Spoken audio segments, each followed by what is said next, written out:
आप चाहे आगे जाकर कोई भी करियर चुनो, आपको आगे जाकर ह्यूमन से ही डील करना है। आप चाहे अपने रिलेशनशिप्स में आपको अपने पार्टनर से डील करना है, आपको बिज़नेस बनाओगे तो आपको अपने कस्टमर से डील करना है, आप जॉब में जाओगे तो आपको अपने बॉस से डील करना है। आपको लाइफ के हर एस्पेक्ट में ह्यूमन से ही डील करना है। तो क्यों ना ह्यूमन साइकोलॉजी भी सीख ली जाए, जिससे आप लोगों को अच्छे से समझ पाओ और आप उनसे अच्छे से डील कर पाओ। तो इसीलिए आज मैं आपको ह्यूमन साइकोलॉजी की एक बहुत ही अच्छी book the laws of human nature में से 2 ऐसे लॉज बताऊंगा जिनको आपने समझ लिया तो आप इसको अपने फायदे के लिए यूज कर सकते हैं। और वो फायदा आपको क्या मिलेगा ये आपको वीडियो में मैं आगे बताऊंगा। तो बने रहिए इस वीडियो में। और अगर आपका कोई भी क्वेश्चन हो इन 2 लॉज को लेकर तो प्लीज कमेंट सेक्शन में बताएं। तो चलिए शुरू करते हैं। Law number 1, the law of irrationality. हम ह्यूमंस हमेशा इमोशंस के बेसिस पर डिसीजन लेते हैं, हमेशा इर्रेशनल डिसीजंस लेते हैं। इर्रेशनल का मतलब ही है जो सोच समझकर नहीं लिए गए हैं, जो इमोशन के बेसिस पर लिए गए हैं। हर इंसान जो है, ये हर इंसान पे लॉ अप्लाई होता है। हर इंसान इमोशनल डिसीजंस लेता है। हर इंसान के अंदर इमोशंस होते हैं, गुस्सा, दुख, दर्द, खुशियाँ। ये सारे इमोशंस हर इंसान के अंदर होते हैं और हर इंसान इमोशंस के बेसिस पर डिसीजन लेता है। इसकी डिग्री ऊपर नीचे हो सकती है, कोई ज्यादा ले सकता है तो कोई कम ले सकता है इमोशनल डिसीजंस। तो ये लॉ ये कहता है कि हर इंसान इमोशनल डिसीजंस लेता है। फॉर एग्जाम्पल, अगर आपको अभी गुस्सा आ रहा है और आप किसी के साथ झगड़ा कर देते हो और बाद में आपको उस चीज का रिग्रेट होता है, तो ये आपने एक इर्रेशनल डिसीजन ही लिया, आपने एक इमोशनल डिसीजन लिया है। क्योंकि आप उस टाइम पे एंगर की जो इमोशन है उसके कंट्रोल में थे, उसके इन्फ्लुएंस में थे, तभी आपने वो डिसीजन लिया कि मैं इस इंसान के साथ झगड़ा करूंगा।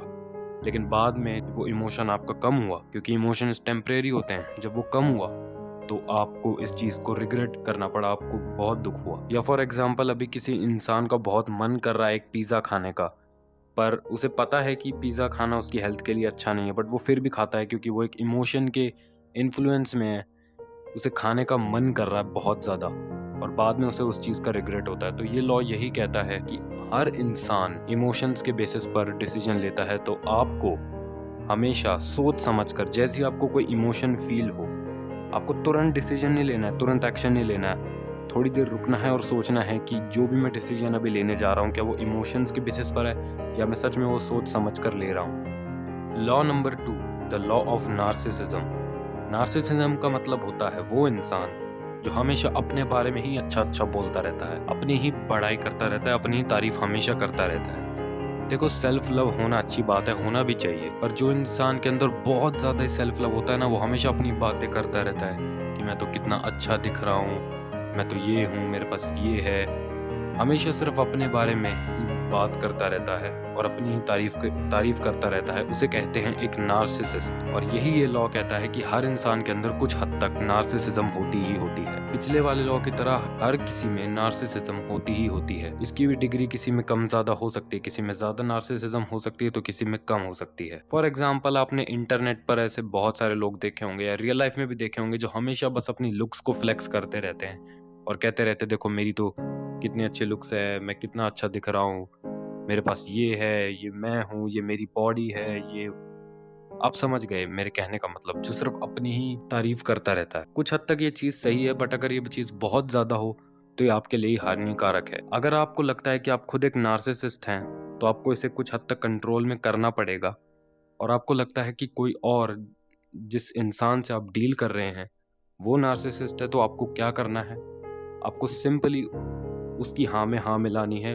अगर वो इंसान आपके लिए बहुत ज़्यादा इम्पोर्टेंट है तो आपको हाँ में हाँ मिलानी है, उसकी बातों से अग्री करना है, क्योंकि एक नार्सिसिस्ट यही चाहता है कि लोग उसकी बातों से अग्री करें। आप उसकी बातों से अग्री करते रहिए और चुपचाप अपना काम निकलवाते रहिए। अगर वो इंसान बहुत इंपॉर्टेंट है आपके लिए तो आप चुपचाप अपना काम निकलवाते रहिए और उसकी हाँ में हाँ मिलाते रहिए। अगर वो इंसान बिल्कुल भी इंपॉर्टेंट नहीं है आपके लिए तो आप उसे छोड़कर जा सकते हैं, क्योंकि कोई फायदा नहीं है एक नार्सिसिस्ट के आसपास रहना भी। तो इस लॉ को थोड़ा ध्यान से इस्तेमाल करें और पिछले वाले लॉ को भी थोड़ा ध्यान से इस्तेमाल करें। और अगर आपको और लॉज जानने हैं ह्यूमन नेचर के, ह्यूमन साइकोलॉजी के बारे में और ज़्यादा जानना है तो प्लीज़ कमेंट सेक्शन में बताएं, मैं इसके ऊपर और वीडियोस ज़रूर लाऊंगा। तो thank you guys for watching this video till the end. Bye.